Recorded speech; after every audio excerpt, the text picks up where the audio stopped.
Au sommaire ce soir, la fin aujourd'hui de la visite d'État du président Alassane Ouattara dans le district des Savanes. Dernière étape, le grand meeting au stade de Korogo. Les médias d'Afrique de l'Ouest et du Centre réfléchissent sur les stratégies pour recentrer la sensibilisation sur le VIH. Nous allons recevoir à ce propos le coordonnateur pays ONU-SIDA, Dr Louis Panzio. 50 morts aujourd'hui dans les affrontements entre l'armée égyptienne et les manifestants pro-Morsi.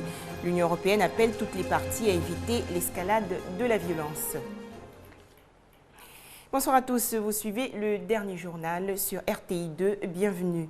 Le président de la République, Alassane Ouattara, a achevé aujourd'hui sa visite d'État dans les 10 départements du district des Savanes. Le chef de l'État ivoirien a tenu un meeting au stade de Korogo, suivi d'une conférence de presse au cours de laquelle il a fait le bilan de sa tournée. Le pardon, la réconciliation nationale, la paix et l'exhortation des jeunes au travail étaient les maîtres mots de ces différents discours. C'est ce que nous explique Michel Mambo. Fin de la visite d'État du président de la République à Korogo. Le président Alassane Ouattara, qui a passé une semaine dans le district des Savanes, était porteur d'un message de paix, d'union et de réconciliation pour la reconstruction de la Côte d'Ivoire. Se réconcilier n'est pas chose facile, surtout pour ceux et celles qui ont perdu des parents, qui ont perdu des enfants. Une femme qui a perdu, par exemple, son mari et ses enfants, et donc qui se retrouve sans aucun moyen, c'est difficile. Mais si on ne pardonne pas, quelle est l'alternative? Donc il faut accepter de pardonner. Je vous le demande.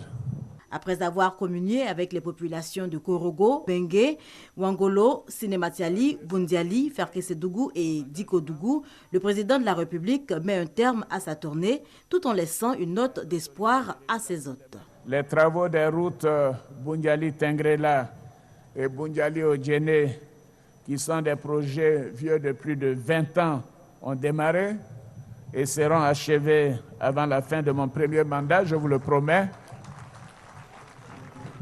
Et nous avons également entrepris des discussions qui permettront de proroger l'autoroute de Yamsokro passant par Boaké, Korogo pour aller jusqu'à Ouagadougou. Sur à peu près 100 villages, il n'y a que 15 qui sont électrifiés. Et nous avons décidé, avec les mesures qui sont prises, que d'ici 2015-2016, nous allons porter ce chiffre à 50 ou 60%. C'est-à-dire plus de la moitié des villages seront électrifiés, les villages de plus de 500 habitants. Pour les étudiants, nous avons promis de vous fournir des bus dans les semaines qui viennent.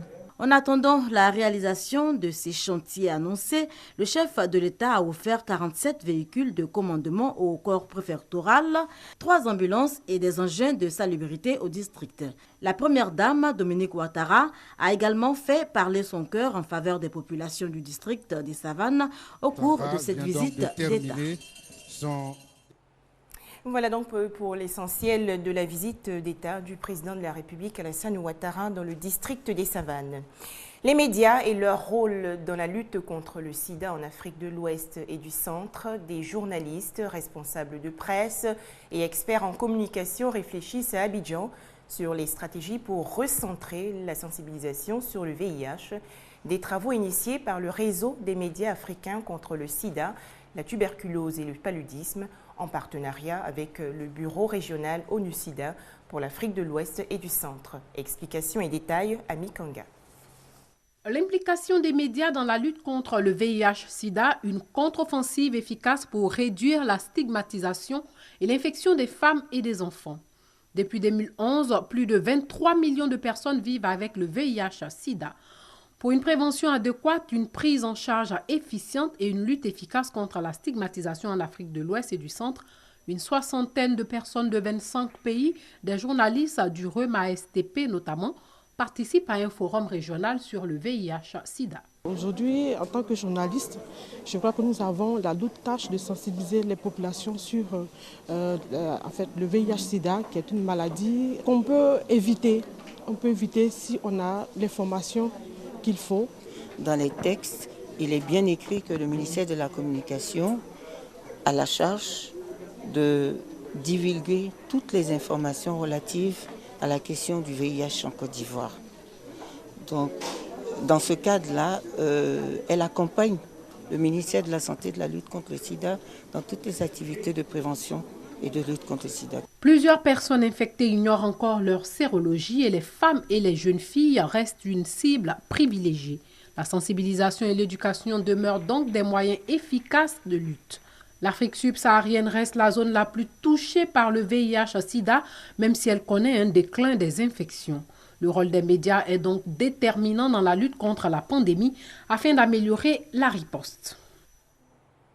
Et on va retrouver le coordonnateur pays ONU-SIDA, Dr Louis Ponzio. Bonsoir. Bonsoir madame. Alors l'Afrique est le continent le plus touché par le VIH avec plus de 95% des cas. Ce forum vient donc à propos. 2 décennies après la découverte du sida, la maladie fait-elle toujours peur? Bien. D'abord, je tiens à vous remercier pour l'opportunité que vous m'offrez en me recevant sur votre plateau et me donner l'occasion d'échanger encore une fois sur le VIH et le sida.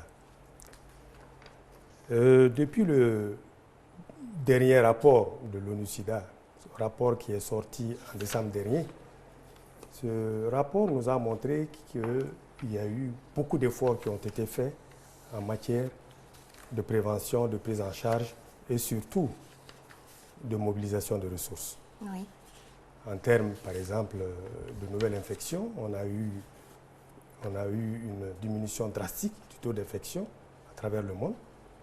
En termes de décès liés au sida, on a eu une diminution également des taux. En termes de ressources à la riposte au VIH, il y a eu une augmentation un peu partout dans le monde et surtout en Afrique. Et il y a eu également une augmentation de la fréquentation des centres de dépistage et de conseil volontaire. C'est pour vous dire que depuis une trentaine d'années, il y a eu beaucoup de choses qui ont été faites, il y a eu des progrès, mais aussi il y a des difficultés. D'accord. Alors depuis ce matin se tient un atelier régional Afrique de l'Ouest et du Centre et les participants sont des journalistes. Pourquoi? Quel rôle peuvent-ils jouer dans la lutte contre le sida? Vous savez que depuis l'éclosion de cette épidémie, il y a plus de 3 décennies, les journalistes, les médias en général, que ce soit de la presse écrite, de la télévision, de la radio, ont joué un rôle incontournable dans la diffusion des messages positifs. Les médias ont toujours incité les jeunes à aller au conseil de dépistage. Les médias ont également, une chose très importante, ont toujours, à travers des reportages et à travers des émissions, entraîné les personnes malheureusement contaminées à les orienter vers des centres de prise en charge. Donc ce n'est pas aujourd'hui, c'est depuis bientôt une trentaine d'années que les médias ont joué ce rôle.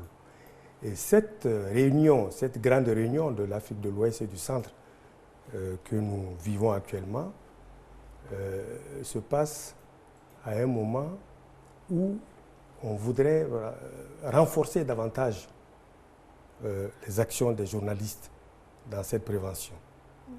On voudrait que les journalistes soient dotés, outillés de moyens pour leur permettre d'aller à échelle dans tout ce qu'ils font en termes de prévention et d'information stratégique.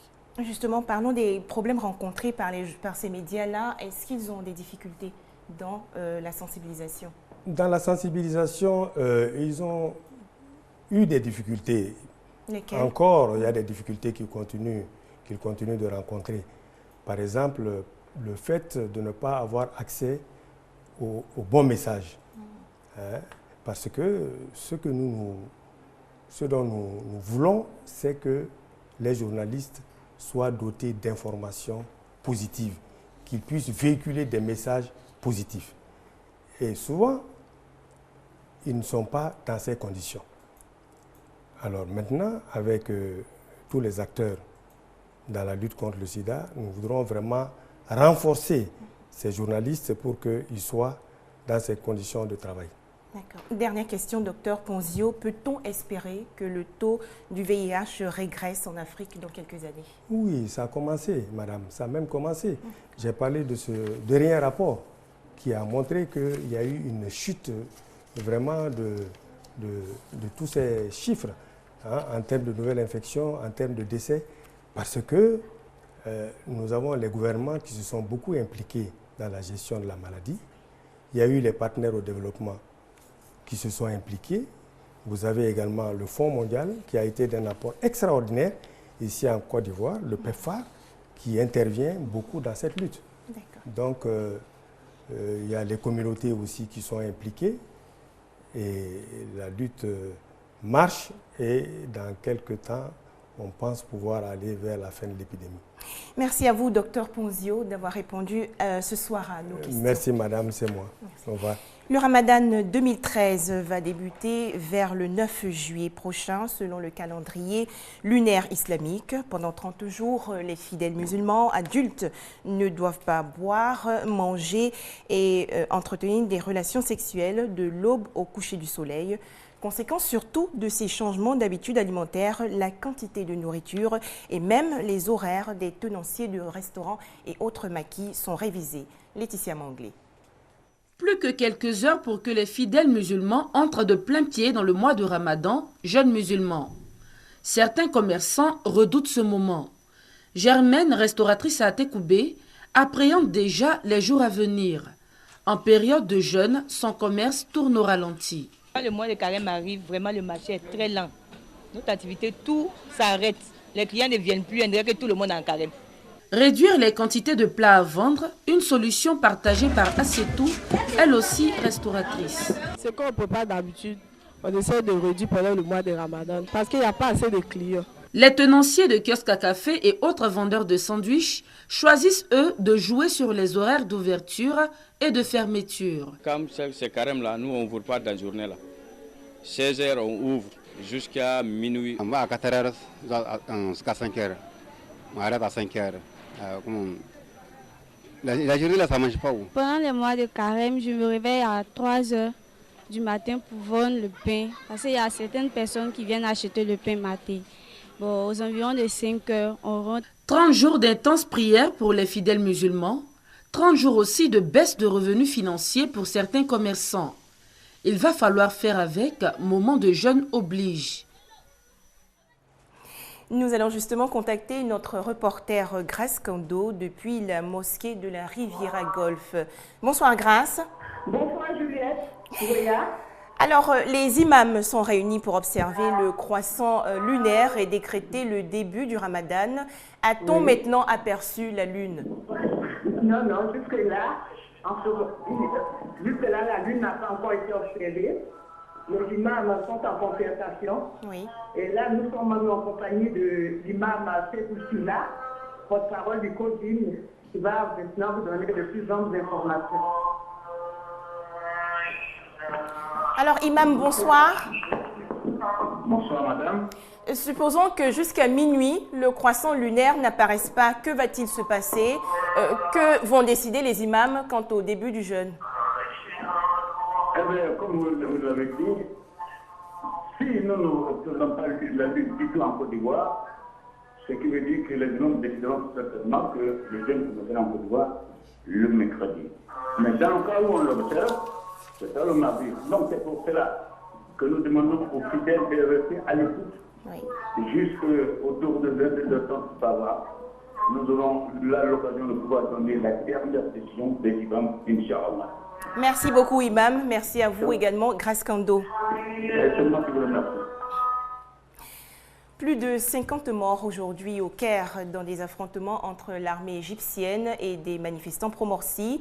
Le président par intérim, Adli Mansour, a ordonné l'ouverture d'une enquête sur ces violences. Comment réagit alors l'Occident? L'Union européenne appelle toutes les parties égyptiennes à éviter les provocations ou l'escalade de la violence. Plus de 40 morts, c'est le dernier bilan des affrontements qui ont eu lieu tôt ce matin devant le siège de la garde républicaine au Caire. La plupart des victimes sont des partisans des frères musulmans qui participaient à un sit-in de soutien au président Morsi. Difficile de savoir ce qui s'est réellement passé. Chacun y va de sa version. Les frères musulmans dénoncent un massacre. Les témoins racontent que des policiers et des soldats ont tiré à balles réelles alors qu'ils priaient et que la mobilisation arrivait à son terme. Ceux qui tiraient la plupart, c'était des militaires. La police a aussi tiré, mais ceux qui ont tiré le plus, ce sont les soldats. Nous avons été trahis. Du côté de l'armée, on explique que ce sont des terroristes qui ont attaqué le bâtiment de la garde républicaine. La télévision d'État montre des images d'hommes cagoulés et armés tirant vers les militaires. Un officier a été tué, plusieurs soldats ont été blessés.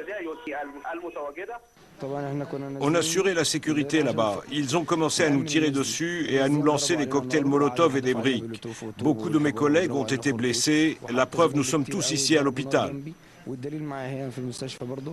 Le président par intérim, Adli Mansour, a ordonné l'ouverture d'une enquête sur ces affrontements. Ces nouvelles tensions font craindre une aggravation de la situation.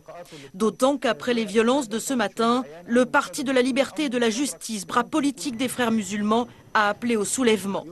Après cette déclaration, les autorités ont fait fermer le siège du parti. Mais les islamistes continuent de mobiliser leurs troupes. De leur côté, les anti-Morsi se rassemblent toujours aussi nombreux sur la place Tahrir pour prouver que le renversement du président est le fruit d'une volonté populaire. Voilà, on revient sur cette information. La lune n'étant pas apparue pour débuter, le jeûne musulman, les fidèles doivent donc rester à l'écoute jusqu'à minuit. Merci à vous de nous avoir suivis. C'est la fin de cette édition.